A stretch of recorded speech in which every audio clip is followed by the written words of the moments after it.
Yahweh Bashim Yahweh Barakatha, Shalom Israel. All praise to the Most High Yahweh and His Son Yahweh Shah HaMashiach was cracking Israel. Yeah, I guess you can never say never, huh?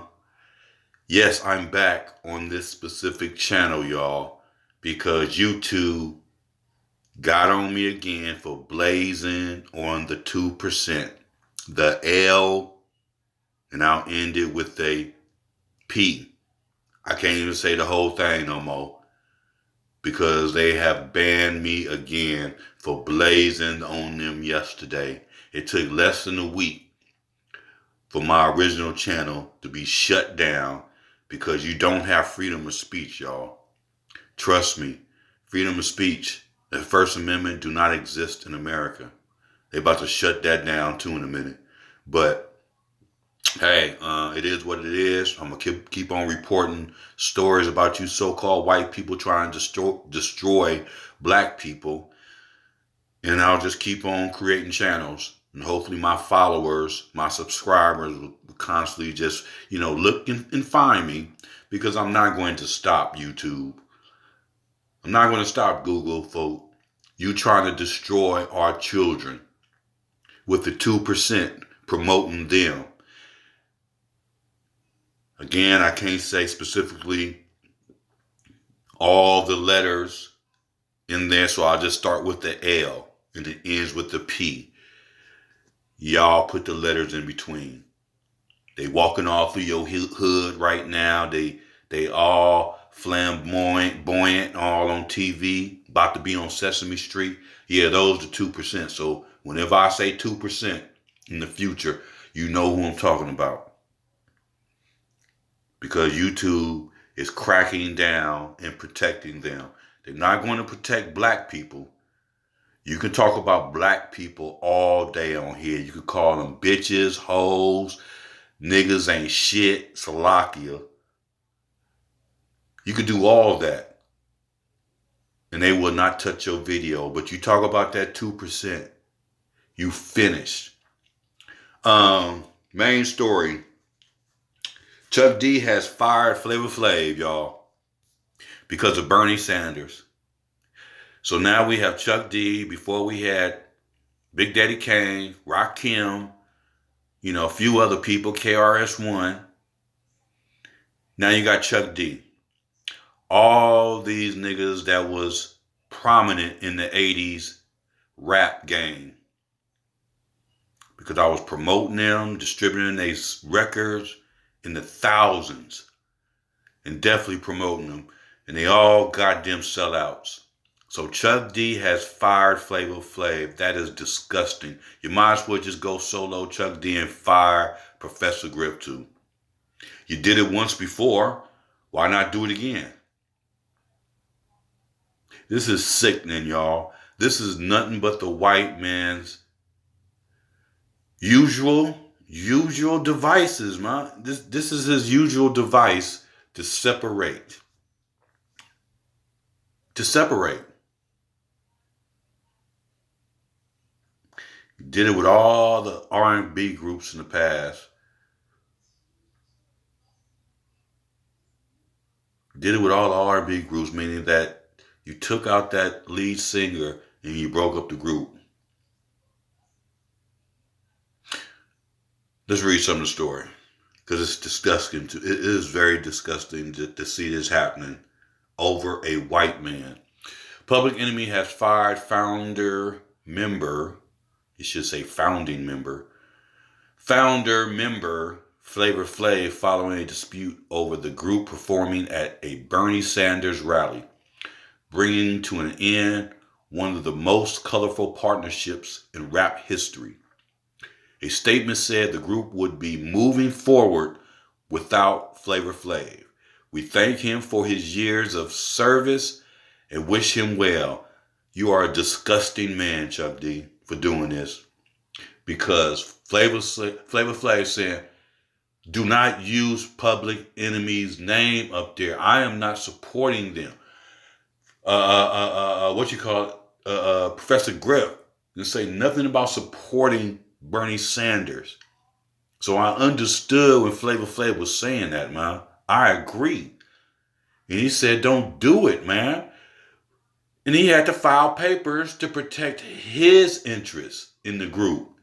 Because Chuck D just said, I do whatever I want.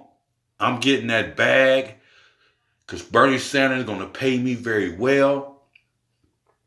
So damn y'all. It's disgusting, y'all. Where I'm at. Chuck D, the group co-founder and core member, added on Twitter that he had been sued by Flav's lawyer on Friday. So now he stays home and better find rehab. Okay. The rally performance took place on Sunday with core member Chuck D performing as Public Enemy Radio. Following the announcement of the show last week, lawyers for Flavor Flav said the rapper has not endorsed any political candidate in the election cycle, adding that Sanders was not authorized to use the group's image without Flav's permission. While Chuck is certainly free to express his political view as he sees fit, his voice alone does not speak for Public Enemy. Flav appended the letter with a handwritten note reading, "Hey Bernie, don't do this." Let's read a little bit more. In the wake of the legal letter, but before the dismissal, Chuck D had said Flavor chooses to dance for his money and not to be living it, whatever, slacking. Work like this. He has a year to get his act together and get himself straight or he's out.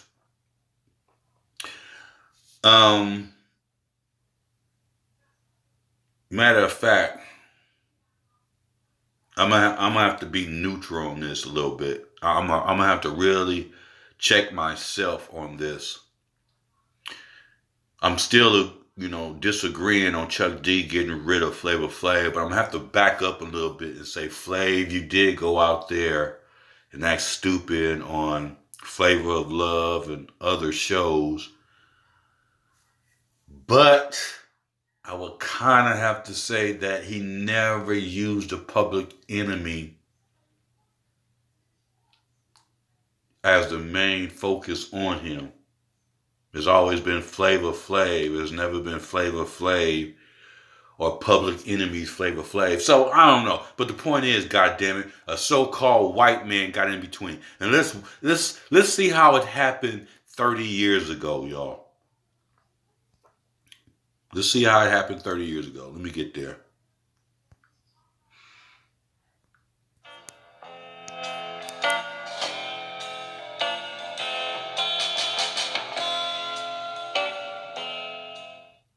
The Washington Times sent journalist David Mills to interview Professor Griff.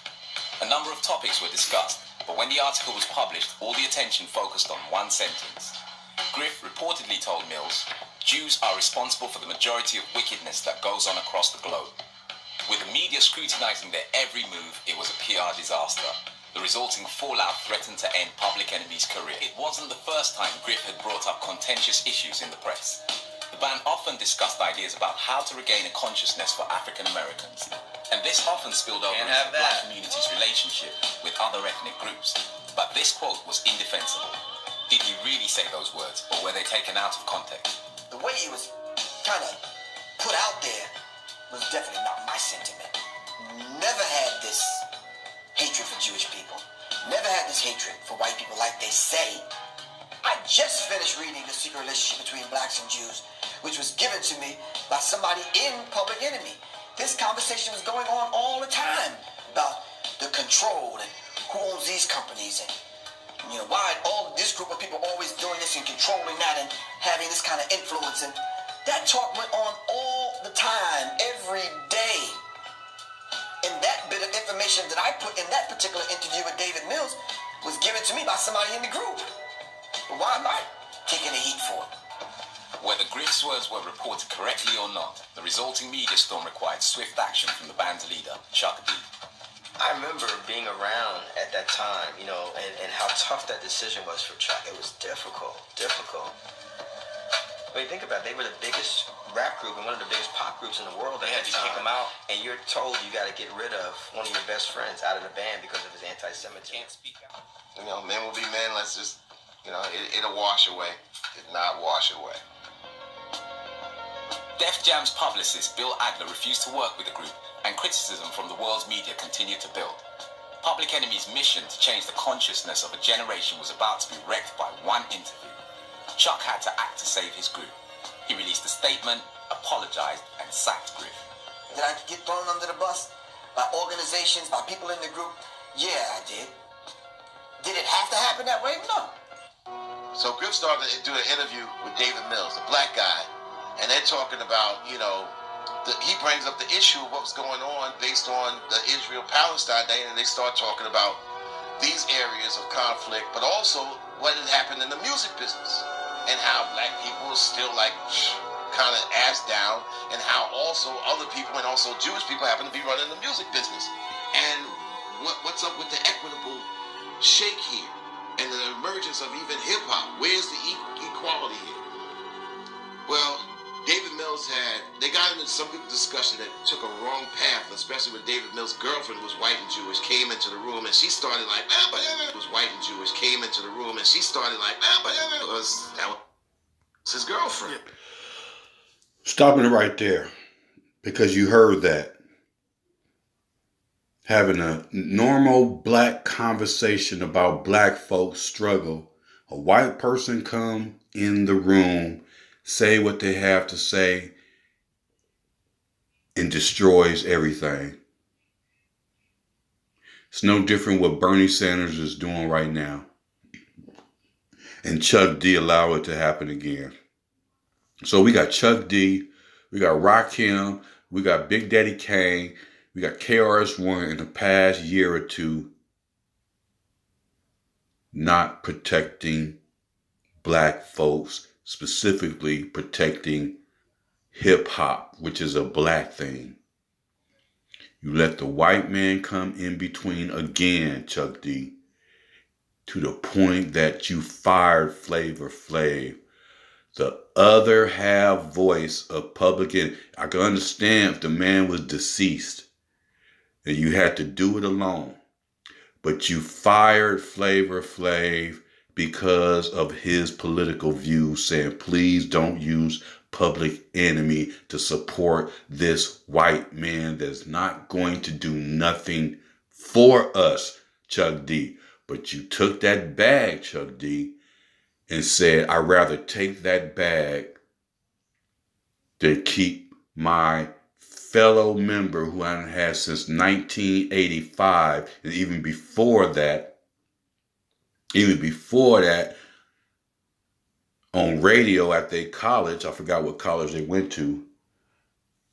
Delphi, something like that. But point being, how can you do this, Chuck D? How can you do this again? Allow the white man to get in between Public Enemy. When this happened, y'all, I was there. I was right there seeing this shit happen, just unfold. When this happened, y'all, this was the end of conscious rap. This is the foundation. After 1993, 94, conscious rap was over, y'all. It was done because Public Enemy kept it up there and could have kept it up there by himself. They was that powerful from 88 to 90, 91. After this, that happened in 1990, right around the time Fear of a Black Planet came out and Fight the Power was all up in Spike Lee's movie, Do the Right Thing. So I saw that movie before it even came out. I had a special viewing of that by a record executive. But this is disgusting. Let's move on. And then that, you know, so when I came back to the hotel, I saw Griff come out of the elevator like, yo, I mean, I got into it with this dude. I don't know if you can be out. I said, man, I'm tired. You go to bed. It wasn't until Spike Lee started getting suppression. Spike Lee said, yo, man, they're going to pull this movie A still do state. They could have been calling his bluff. All this stuff about public enemy. Talking about do the right thing. You do the right thing, which was out in July 1989 to this day. It's like, yo, man, I'm getting a lot of pressure from these people at Universal about public enemy. Voice of the sentient voice against. Well, I just wanted to show that part, y'all, that the so-called white man has done it again. And it's not surprising. All you niggas are selling out to stay in the game, to stay, in the spotlight or relevant. It's not shocking. That's why Big Daddy Kane can still go out on stage right now, make money, and rock him right now because the so-called white man is allowing them to do it and saying you have to sell out. And Chuck D was the one next in line. This is disgusting, y'all. I do not support Chuck D no more. Of course, I support Public Enemy. But just to see Chuck D up there by himself performing when Flavor Flav is still out there and can still do his thing and still be relevant for the group. But you're going to fire him because of some fake ass voting that don't do nothing for the black people, Chuck D. That's the sickening part. Voting do nothing for black people, has not done nothing for black people for at least 100 years. Almost 100 years since we could vote. I ain't gonna say that long, but you know what I'm talking about. But it's disgusting. Yahweh Bashim Yahushua, Barakatah, Shalom Israel.